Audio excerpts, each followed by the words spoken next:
फिल्में tax free करते हैं लेकिन स्टूडेंट्स के प्रतियोगी परीक्षाओं के फॉर्म की फीस नहीं माफ कर सकते। न्यू मिडिल क्लास की बड़ी चर्चा की, न्यू मिडिल क्लास जनरेट करेंगे, लेकिन मैं तो यहां खड़ा होकर के सरकार से कहना चाहता हूं कि न्यू मिडिल क्लास का जुमला अपने पास रखिए। ये बताइए कि जो पुराना मिडिल क्लास है उसके साथ आप कैसा व्यवहार कर रहे हैं। आज उसकी स्थिति क्या है? मिडिल क्लास से आपका कोई रिश्ता नहीं। मिडिल क्लास तो आपसे कह रहा है कि मोहब्बत भाईचारे के दीवाने दिन ही लौटा दो, वो सस्ती दाल सब्जी के सुहाने दिन ही लौटा दो।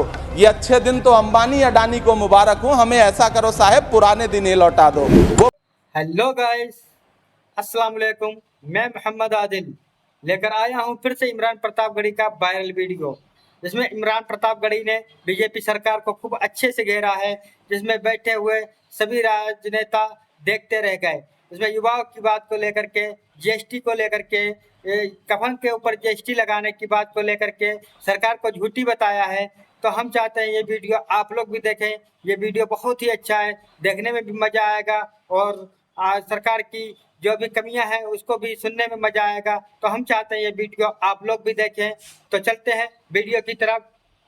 अरे ये फिल्में टैक्स फ्री करने वाले लोग कफन तक पर जीएसटी लगा रहे हैं और ये गरीबों की बात करते हैं। सरकार झूठ की सरकार है। ये सरकार के जितने दावे हैं सब खोखले हैं। आज प्रधानमंत्री जी कह रहे थे सबका साथ सबका विकास। ये कैसा सबका साथ सबका विकास है? आप अमीरों के कर्जे माफ कर रहे हैं, उद्योगपतियों के कर्जे माफ कर रहे हैं, और यहां स्थिति यह हो गई है कि जो मिडिल क्लास, उसकी जो रोजमर्रा की जरूरत की चीजें हैं उस तक पर आपने जीएसटी लगा रखी है। आप फिल्में टैक्स फ्री करते हैं लेकिन स्टूडेंट्स के प्रतियोगी परीक्षाओं के फॉर्म की फीस नहीं माफ कर सकते। न्यू मिडिल क्लास की बड़ी चर्चा की, न्यू मिडिल क्लास जनरेट करेंगे, लेकिन मैं तो यहां खड़ा होकर के सरकार से कहना चाहता हूं कि न्यू मिडिल क्लास का जुमला अपने पास रखिए। ये बताइए कि जो पुराना मिडिल क्लास है उसके साथ आप कैसा व्यवहार कर रहे हैं। आज उसकी स्थिति क्या है? मिडिल क्लास से आपका कोई रिश्ता नहीं। मिडिल क्लास तो आपसे कह रहा है कि मोहब्बत भाईचारे के दीवाने दिन ही लौटा दो,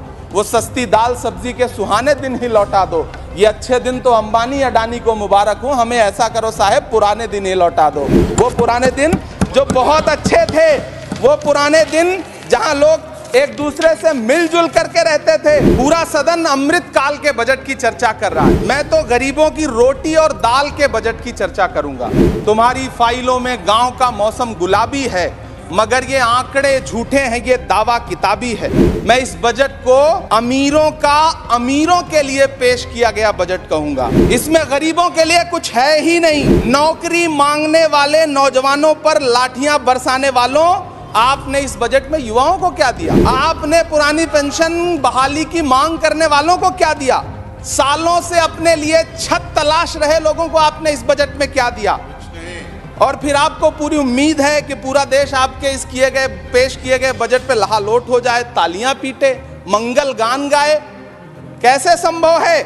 लोगों के सरों पर छत देने वाले प्रधानमंत्री जी के जुमलों से अलग उन्हें यह क्यों नहीं दिखता कि राज्यों में बैठे हुए उनके नुमाइंदे लोगों के सरों की छतें उजाड़ रहे हैं। उत्तर प्रदेश हो, असम हो, जम्मू कश्मीर हो, मध्य प्रदेश हो, भाजपा शासित राज्यों के बुलडोजर न सिर्फ लोगों के घरों को उजाड़ रहे हैं बल्कि कुचल रहे हैं लोकतंत्र को, संविधान को, अदालतों के मेयार को। वो एक बार इनके एक नेता एक गांव में गए और उन्होंने गांव में कहा कि गांव वालों आओ, मैं तुम्हारी समस्याएं समाप्त करना चाहता हूं। गांव वाले इकट्ठा हो गए। नेताजी ने गांव वालों से कहा बताओ तुम्हारी 2 समस्याएं बताओ, मैं दोनों समस्याओं का यहीं पे समाधान करूंगा। तो गांव वालों ने कहा साहब हमारी पहली समस्या है कि हमारे यहाँ कोई हॉस्पिटल नहीं है। तो नेताजी ने मोबाइल निकाला, कहीं फोन मिलाया और मिला के फोन पे पता नहीं क्या कुछ कहा कि यहाँ गांव में हॉस्पिटल नहीं है, हॉस्पिटल तुरंत यहाँ हॉस्पिटल चाहिए। गांव वाले खुश हो गए कि 1 मिनट में यहाँ हॉस्पिटल आ रहा है। अगली समस्या के बारे में उन्होंने नेताजी ने गांव वालों से कहा कि मैंने आपकी पहली समस्या समाप्त कर दी, दूसरी समस्या बताओ। तो गांव वालों ने कहा साहब इस गांव में कोई भी मोबाइल का नेटवर्क ही नहीं है। ये है इनके काम करने का तरीका,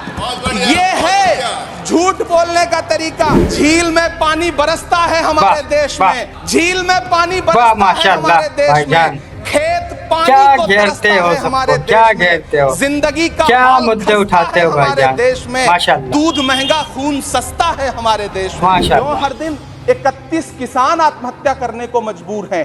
ये सरकार उन पर क्यों बात नहीं करती? कीमत तो बहुत बढ़ गई शहरों में धान की, लेकिन विदा ना हो सकी बेटी किसान की। मौका मिला तो लोगों ने कुर्सी के वास्ते तस्वीर ही बिगाड़ दी हिंदुस्तान की। साल 2 करोड़ नौकरियां देने का दावा करने वाली ये सरकार 10 साल में युवाओं को नौकरियां नहीं दे पा रही है। 20 करोड़ नौकरियों का बोझ है इस सरकार के कंधे पर, और 2024 में देश देखेगा कि उन्हीं 20 करोड़ नौकरियों के बोझ तले दबकर बैठ जाएगी ये सरकार। ये देश देखेगा, क्योंकि जिस ओर जवानी चलती है उस ओर जमाना चलता है। देश का युवा नाराज है, देश का युवा गुस्से में है। ऐसे में उसकी पीड़ा को इस बजट में कहीं भी आवाज देने की कोशिश नहीं की गई। देश ये कैसा बनाया आपने, लूट कर पैसा बनाया आपने। देखिए जलते दिए भी बुझ गए, अजब दीपक राग गाया आपने। तो मंत्री जी ने बजट में ट्रेनों के डिब्बे को वंदे भारत कोच में बदलने का एक प्रस्ताव रखा। ये सरकार ट्रेनों की सुरक्षा के बुनियादी मुद्दों पर एक शब्द नहीं बोलना चाहती।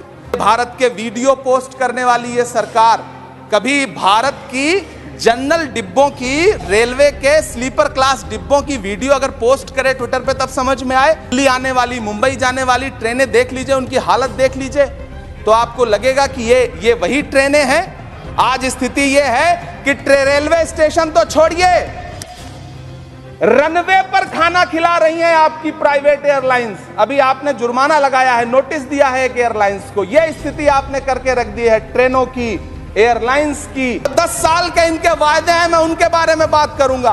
वायदों से ज्यादा इनके नारों पे बात करूंगा। पहला नारा था बहुत हुई महंगाई की मार, अब की बार मोदी सरकार। आइए इस नारे की समीक्षा करते हैं। पेट्रोल, डीजल, गैस, ये तो बड़ी बड़ी बातें हैं।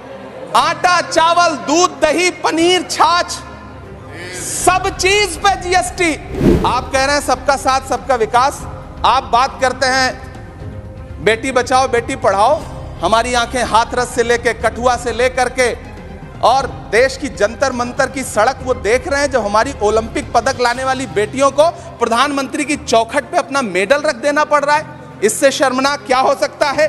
मैम, कृषि विकास दर जो 2014 में 4.6% थी, इस वर्ष गिरकर 1.8 कैसे हो गई? तो मंत्री जी ने बजट में ट्रेनों के डिब्बे को वंदे भारत कोच में बदलने का एक प्रस्ताव रखा अपने भाषण में।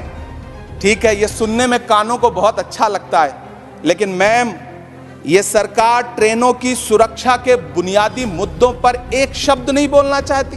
बालासोर हादसे में घायल हुए लोगों की चिता की राख अभी तक ठंडी नहीं हुई है। भारत के वीडियो पोस्ट करने वाली ये सरकार कभी भारत की जनरल डिब्बों की, रेलवे के स्लीपर क्लास डिब्बों की वीडियो अगर पोस्ट करे ट्विटर पे तब समझ में आए।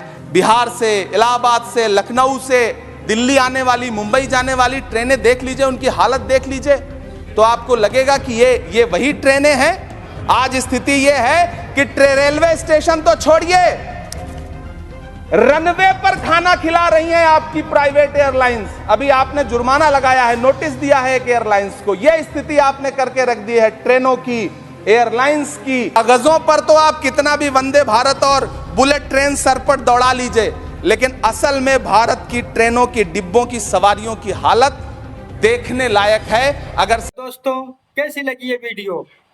उम्मीद करते हैं अच्छी लगी होगी इंशाल्लाह।